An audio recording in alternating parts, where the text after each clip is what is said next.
Welcome to the Fitness Professional Online Radio Show, where you get access to fitness industry news, tips, and insights from professionals around the world. Visit us at fitnessprofessionalonline.com. And now your host, Doug Holt. Hello and welcome to another edition of Fitness Professional Online Radio Show. I'm your host, Doug Holt, and I'm here with you today on a beautiful sunny Santa Barbara Monday. Note where it's like where you're living as we're getting calls all the way in Canada. I appreciate that last few calls we've gotten based on our show with Lori. We got another great Canadian resident, Karsten Jensen, is going to be on our call today. We'll bring him in on the show. For those of you that don't know, Karsten has 15 years of experience as a strength and conditioning coach and is the founder and owner of Yes to Strength, a company committed to educating strength coaches, personal trainers, and world-class athletes on how to develop unlimited strength, power, speed, and endurance by working with the inherent mechanisms of body, mind, and spirit.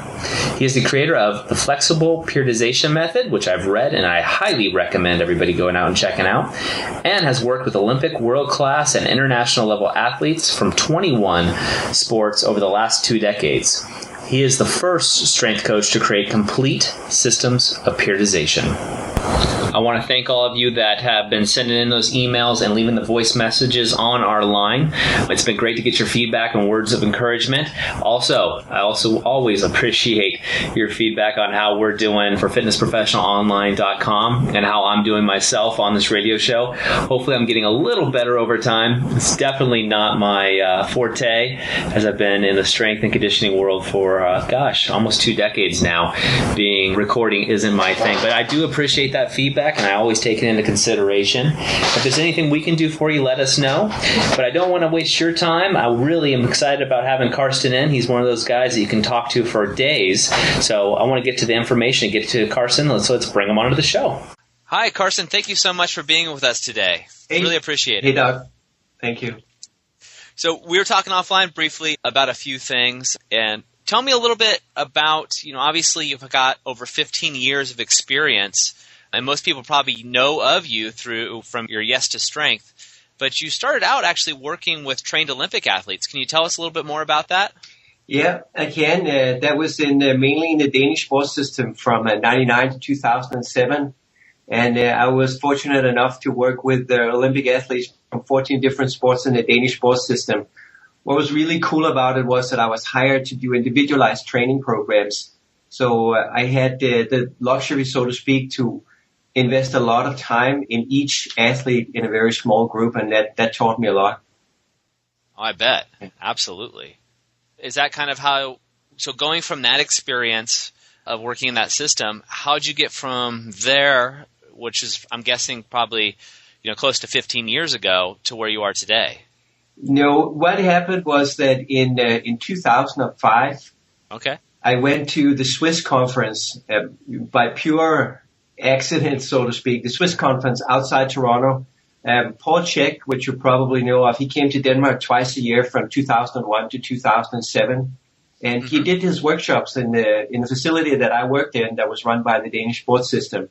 And very often after the workshops, him and I would go down and work out together in the gym that I worked in with the athletes. And I still clearly remember he said just totally out of the blue that, you should come to Swiss. It's the last conference and I'm speaking, and there's a whole host of other really good speakers, which was including Paul Lequin and Charles Staley and John Barati. And at that conference, it so happened that I met my wife in late 2005. And in 2006, we got married. And in 2007, I moved to Canada here outside Toronto. Oh, that's fantastic. A lot of great names, and especially meeting your wife. You can't beat that. No, that was the best. I'd hope so. You have to say that, too. No. What got you into Yes to Strength? Walk me through that. Yeah, around the same time, I had read a lot of material from Matt Fury. Are you aware of who Matt Fury is? I know him very well. Yeah, and who also puts out marketing material. During that time when we started speaking on MSN was it at the time, I felt it was an interesting idea to start a website. Initially, I wanted to work a lot as a strength coach simultaneously with running that website. Okay. I must say, though, that based on Matt Fury's writings, it sounded quite easy to start a website. It takes way more to make it run and to make it go than That was my initial impression from reading that, but that was the inspiration. Also, our book, Combination Exercises, was inspired by his combat conditioning in the sense that essentially it's a book with a number of exercises, including some relatively brief suggestions for sets and reps. Mm-hmm. Yeah, I'm very familiar with that. I've seen a lot of his videos before. Okay, yeah. Okay, and so that got you a little bit more into that realm. Yeah. What kind of services are you offering? I mean, Right on Yes right to now, Yes to Strength has 3 legs, so to speak. A leg where we sell products online, which is books and DVDs and manuals. A second leg, which is 1 or 2 day workshops dedicated to strength coaches and personal trainers. And a third leg where I directly teach athletes and fitness clients. And the last leg is this year is not very dominant, so to speak. It's the dominant leg is the online leg and the seminar leg. I'm teaching 38 weekends this year in the Toronto area, but also last weekend, for example, in Northern Ontario, 5 hours away. Okay. I do a little bit of paid writing from time to time also. Okay, fantastic. So you're really developing your online business, it sounds like, and your teaching business, which is taking advantage and leveraging your time a little bit more than just the typical hour-by-hour trainer model. Absolutely, Is that right? Absolutely. Yeah, very smart. I love that. So I know your seminars, you're doing 38 seminars, or you have. So for those folks listening, as they get to know you, and I know a lot of people have probably already been on your site, and as they get to know you better, give us an example of a seminar and what someone can expect coming out of one. So we have 2 theoretical seminars, which is based on the flexible periodization method that I know that you're aware of, a periodization system. And we teach the theory behind it and the 9 steps, which are the key to using the method. We put a lot of emphasis on enabling the trainer to learn so much so they can go out on the Monday, the day or 2 days after the seminar, and improve the way that they work with their clients. That is the most important. Okay. On the other end of the spectrum, we have some workshops that are extremely practical. For example, we have a workshop on combination exercises that I mentioned before, where the key thing is to teach the trainer 7 key principles for creating combination exercises of their own. And recently I got the best feedback that I could ever get for that workshop, because the trainer said that now I've attended this workshop, I have exercises to last me forever. Because what trainer really learns from that is to create their own exercises and put them together. And I'm going to guess those exercises also follow into that periodization scheme. Yeah, they help the trainer select exercises better. So that would be specifically step 5 of the 9 steps. So most of our other workshops enhance a trainer's work with the 9 steps of the flexible periodization method. Okay. So that's kind of the core of the business, so to speak. And then the other workshops enhance that core. We also have a workshop that is about the art of exercise instruction. So that emphasizes obviously instructing better and troubleshooting better. And now Karsten, are you the only person at the workshops, or are you bringing in other strength coaches? So far, I'm the only one teaching the workshops. Fantastic. That's exactly how Paul started off, as you know. Yeah. So you'll be there and you'll be leading the way.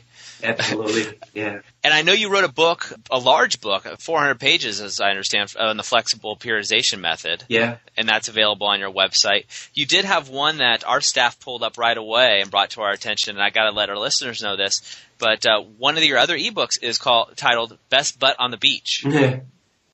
What a great title. Tell us a little bit about that and how you came up with that one. Yeah. So that was my wife has a really good friend in Brazil, and she puts on fitness seminars from time to time. And in late 2007, we were invited down there to speak. And I simply thought, why don't combine pleasure with a little bit of work? I was already at that time interested in outdoor training. Yep. So we shot a bunch of exercise videos, pictures on the beach in a part of Brazil called Bahia. And around those exercises, I created a book called Best Butt on the Beach, where chapter 1 is more theoretical, looks at the, physiologically speaking, the advantages of training in sand and outdoors. And the other chapters mainly focuses on exercises and program examples. There's a really interesting quote that runs in some of the old-time strongman books, Hagen, Schmidt, Saxon, and the European strongman from the early 20th century, which goes train outside as much as possible and in as little clothes as possible. And one of the books that I came across talked in detail about the power of the sun and fresh air when you stay in temperatures that doesn't burn you. It's called The Healing Sun. Richard Hobday, I think, is the author. Interesting. Phenomenal book. And all my book training is outside also, so it's something that's stuck. And have you always been interested in outdoor training? I know that a lot of the people that you've mentioned have kind of been your mentors or people you've talked about, really emphasize body weight training and more natural, I guess, humanistic movements, or what people call it. Have you always been in leaning towards that field, or has that been a change in your... No, that has been a change. It came around that time. It tied in with that when I worked in Denmark, my own workouts were at work, so to speak, before office hours. So I would work out myself in the early morning at that gym where I would work with the athletes later on. After I come here, as I've mentioned, I do more writing from my home office. So now my workouts are outside our home. I don't care to go anywhere, and because I have zero transportation time, it allows me to work out more often as I like, compared to if I had to drive somewhere to do it. Fantastic. So it's been a relatively recent change. Yeah. Okay, great. And obviously you've studied a lot of the older books and older things. Is that something you continually do? Are you continually researching from not just the present day scientific facts, but also looking at these Milo and some of the older strongman books and references? I absolutely do. I think one of the most important things we can do when we do research is look at all the different niches or subcultures or whatever word is most appropriate that may have unique information. On occasion, I go to Bill Hinburn's site, superstrengthbooks.com, who has all those books that I'm aware of, and I absolutely research those. One of the things that I'm contemplating right now is that a lot of those old guys, they did hand balancing, going into a handstand and walking. Yep. And I think the main view of that is that they did that to improve pressing strength. Mm-hmm. And I spoke to a guy yesterday who said that weightlifters, they stopped doing that when the presses, they disappeared from the Olympic weightlifting competitions. Huh. My idea is, though, that there were secondary effects of those hand balancing exercises. For example, if you ever tried it or even just gone into a handstand, you will realize the work that your finger flexors get in controlling the center of gravity.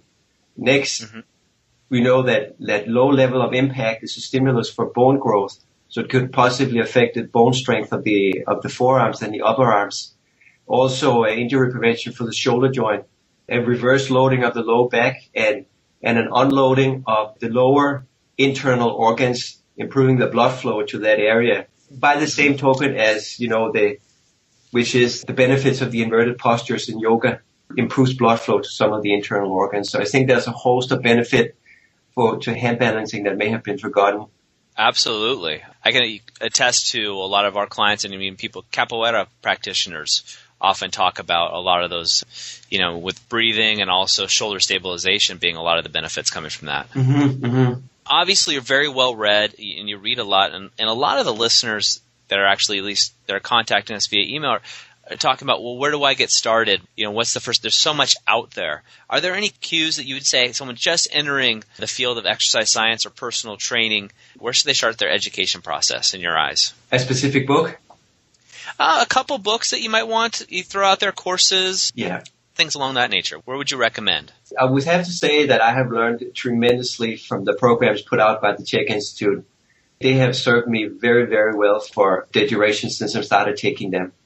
So that would be one thing. And one thing that Paul taught, I don't remember if that was at an actual lecture or if that was in between, is that he spoke about how his education was guided by the challenges he experienced with the people that he worked with.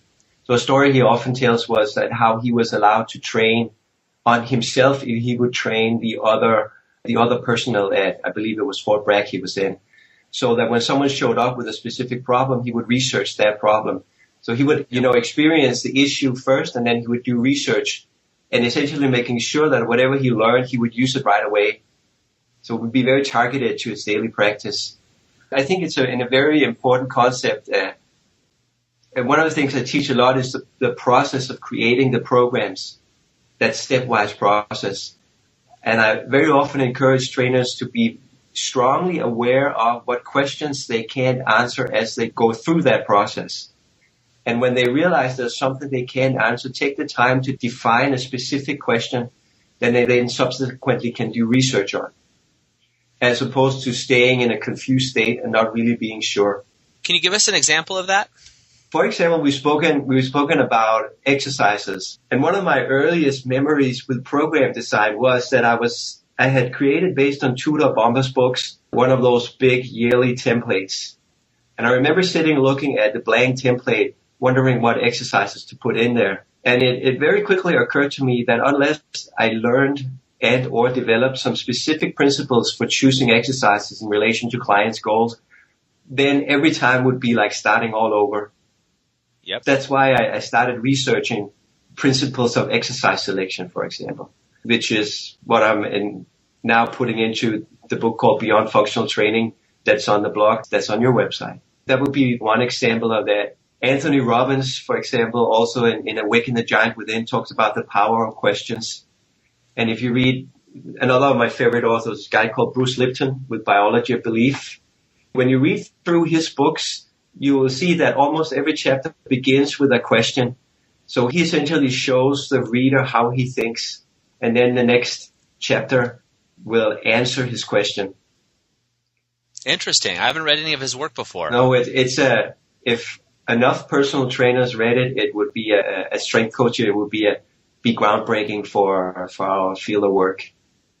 Well, there you go. That might be one of our future books of the month that we do and we highlight. Yeah, you should try. Essentially what he says is that the expression of genes are controlled by beliefs. It's not predetermined, which is currently believed or is believed by many. That's the conclusion of his book.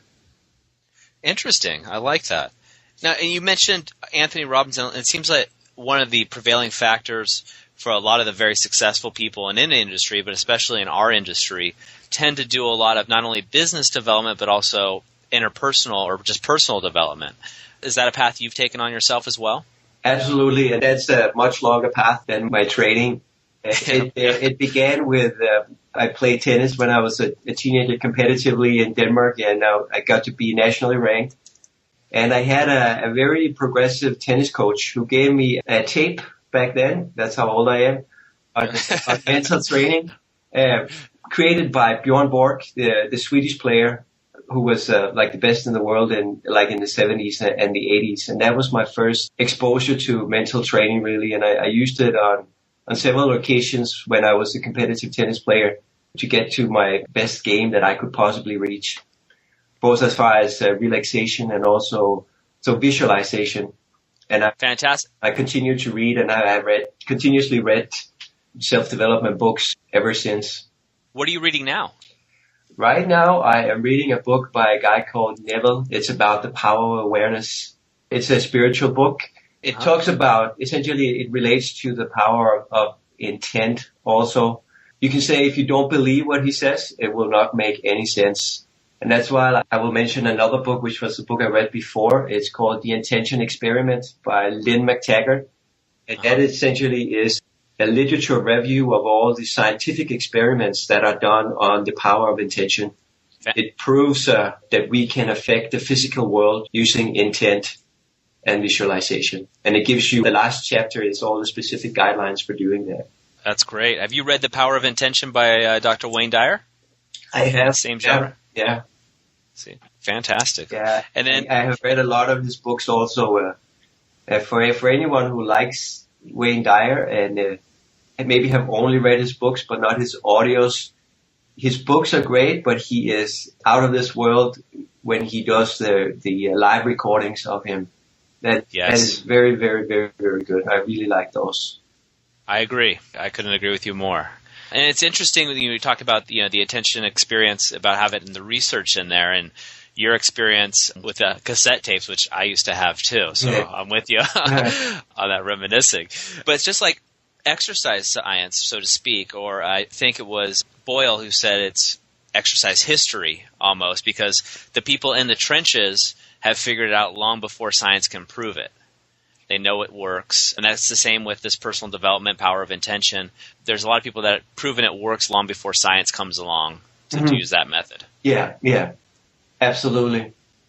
Yeah, I think it's important. I totally agree. And I think that another of my favorite authors are Greg Braden, who also he has a program on the Divine Matrix, which is along the same lines as the Intention Experiment. And one thing he talks about is that the scientific method is only one way of knowing things, which is a way of knowing things that has become prevalent since the 1700 or something. I don't remember exactly when was the birth of the scientific method.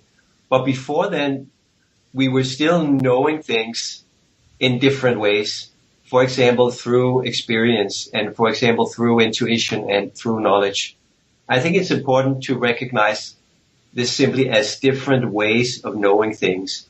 No, I agree. No, I think it's an important thing to remember, and especially for younger trainers or newer, not younger per se, but newer trainers to remember. And there's not just a one-size-fits-all. No, absolutely. Obviously, you're very well-rounded and very experienced. Where do you see our industry headed in the next 2 to 5 years? First of all, I would say maybe this is probably just a personal preference. But because of the first many years, I was working for a company, so there was not a lot of industry in it for me. And I actually cringe every time I hear what we do referred to as an industry. I think about meat factories when I hear the word industry. I hope that there is space for both the type of work where people can serve a lot of clients and a lot of athletes at the same time in a setting, but where the programs maybe are not totally geared to those athletes or clients, if that's what they would like. And I hope that there also would be space for the personal trainers and strength coaches who would like to give totally individualized programs to the athletes and clients in a more inclusive setting for that matter, so that we can embrace both things. I think it's important to try and essentially upgrade and up-educate at least parts of our field of work. Yep, I think that's a prevailing thought through a lot of people that have been in the industry for some time is we'd like to see that bar being raised a little bit. Yeah. Or a lot of it in some cases. Yeah. For me, it's a lot about, simply understand that if someone comes to us with a goal to change their bodies or get stronger or anything, what does that actually take? What are the things that we can affect to accomplish that? And don't leave anything to chance. Absolutely. And more of a holistic approach. And I got to give Chet credit for essentially putting that one into my head too. That was where I heard it the first time. It makes so much sense is that if there are 10 factors that can affect the outcome of the training program, and we as personal trainers, we only look at 4 of them and we only work at 4 of them, and the weak link was in number 7, which we didn't consider, then most likely the client is not going to see any change. But if we can truly identify the weak link, whatever the weak link is, then we maximize our chances of helping the clients. Absolutely. And sometimes that weak link, I think everybody has experienced that. It's not about what's being done in the gym. It's what's happening outside the gym, particularly for the average fitness client. Yeah, more of a psychological component than it is a physical component. Psychological, yeah, and lifestyle as far as nutrition, sleep, and stressors and things like that. Absolutely. It all takes into factor. Now, I've seen the CHEK questionnaire, health history questionnaire. When you meet with a new client, and I know that it's not a large percentage of your business anymore, but to give an idea of those listening, when you meet with somebody, what's a typical consultation look like? If I sat down with you today and said, hey, Karsten, I want to change my body, where do you take it from there? Yeah, some of the things we begin with is, for example, why did you contact me? To figure out, what is it that they were looking at. And sometimes the replies to that lately I've been approached by badminton players in the Toronto area, is that they see that I worked with badminton players before, particularly the Danish badminton players, which even over here are recognized as some of the world's best. That would be like one part of it. The next thing is, how did you find me? So that will tell me a little bit about which part of my marketing that worked or didn't work. And very often that's word of mouth. That's what I've experienced so far. Yep. The next big thing is I talk to them about what in the flexible periodization method is called the type 1 goal or the overall goal, which for fitness clients is often some kind of change in body composition. So we talk about that for athletes. It can be improving peak performance or improving the ability to repeat peak performance, or sometimes the ability to train more without getting injured. There are 7 different categories, and they always fall into one of those 7 categories. After that, we talk about a competition schedule or deadline. I use the SMART goal approach. We talk about that.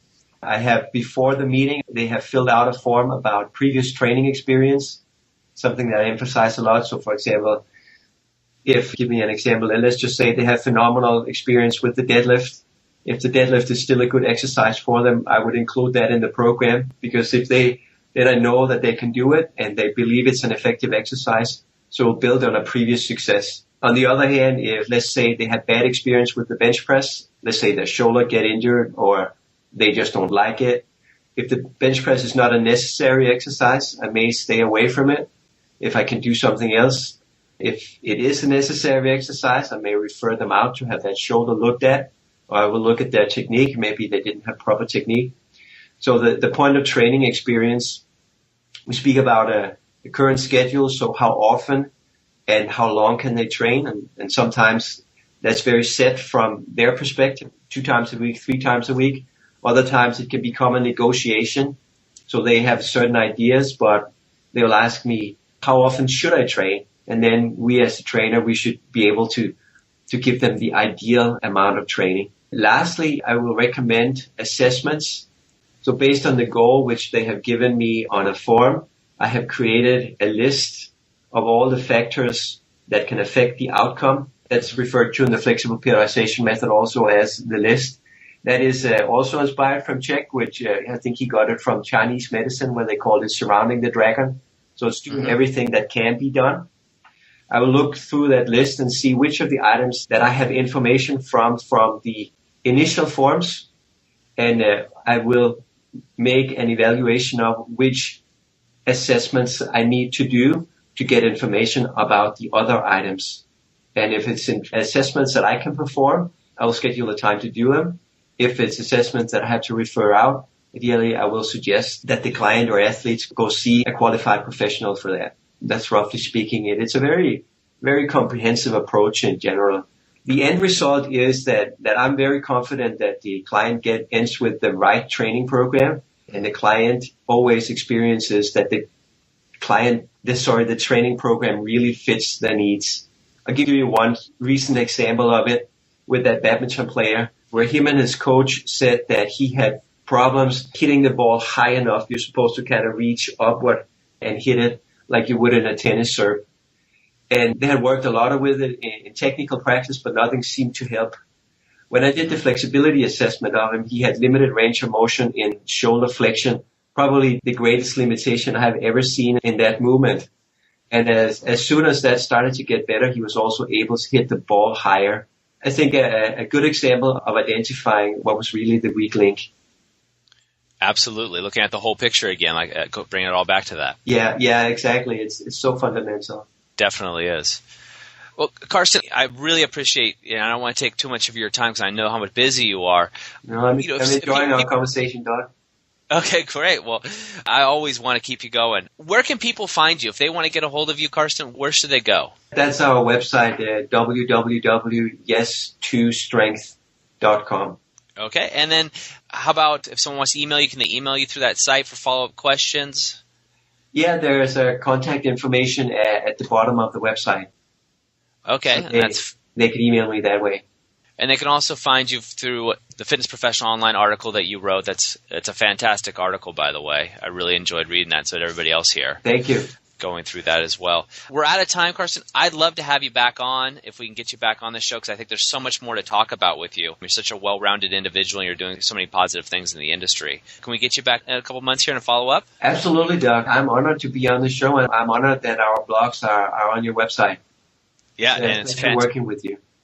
Likewise. And for those listening, definitely go to yes2strength.com. Check out Karsten's work there. You can even see a picture of him playing tennis at age 7, I believe. A little bit older, 9, I think. Okay, there you go.